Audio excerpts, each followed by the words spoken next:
In seeking to solve the unanswered questions about the planet's motions, including the cause of their eccentricities, Kepler left the domain of visible space and explored the domain of audible space, the realm of music, which the Pythagoreans thought of as the underlying fabric of the universe.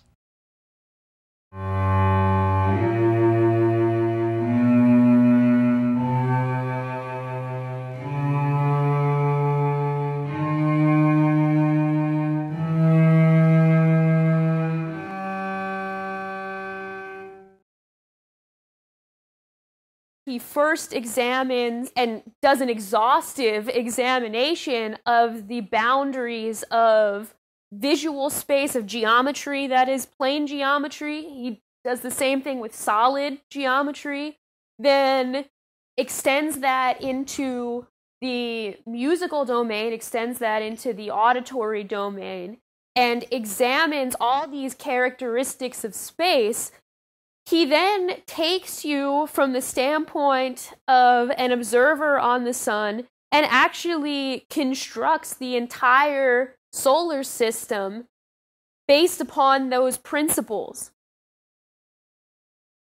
He conceived of the sun as a composer, the generator of the harmonic relations among the planets, and thus sought for the harmonic proportions in the fastest and slowest angular velocities of each planet as seen from the sun.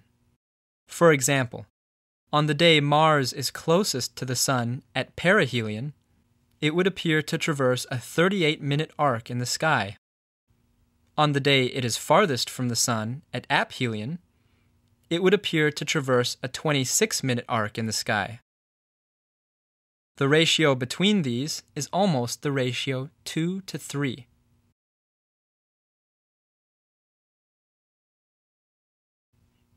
When a vibrating string is divided into thirds, and 2/3 of it is plucked, it makes the harmonic interval of a fifth with the whole string.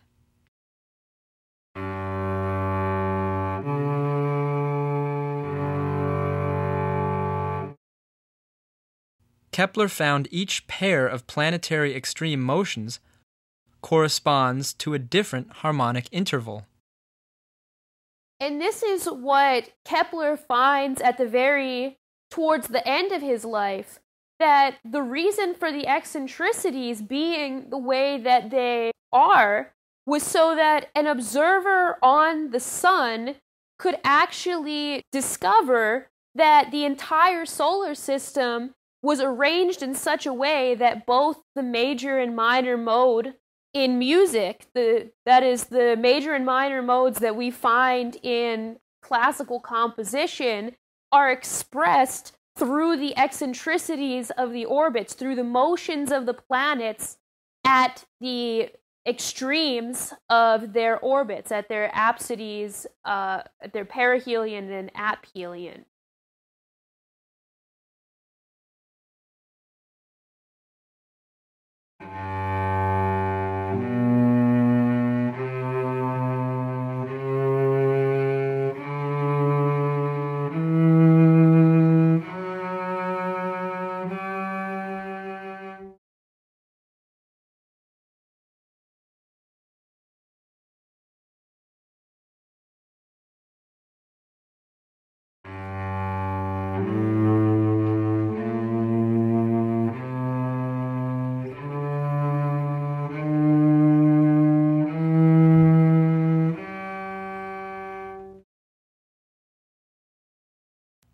While the eye perceived that the proportions of visible space were analogous to the distances of the planets from each other, the ear perceived that the relationships of audible space were analogous to the speeds of the planets.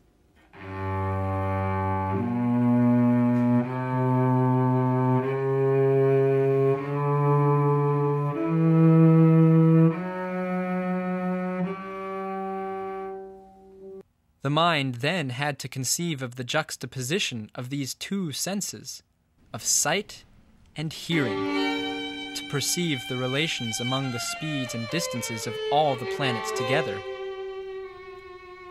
This was Kepler's discovery, the culmination of his life's work. he discovered gravitation as the harmonic, unifying principle underlying the relations among all the bodies in the universe, just as a musical idea unifies multiple voices, singing seemingly radically differing lines, in a complex polyphonic choral piece to a single effect.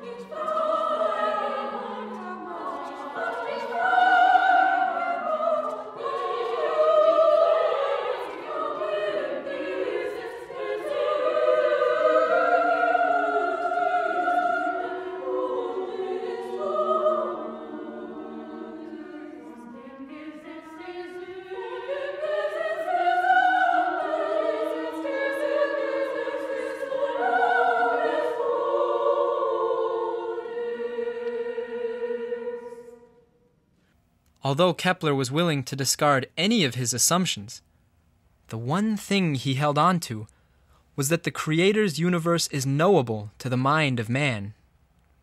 The student studying Kepler can't help but be inspired.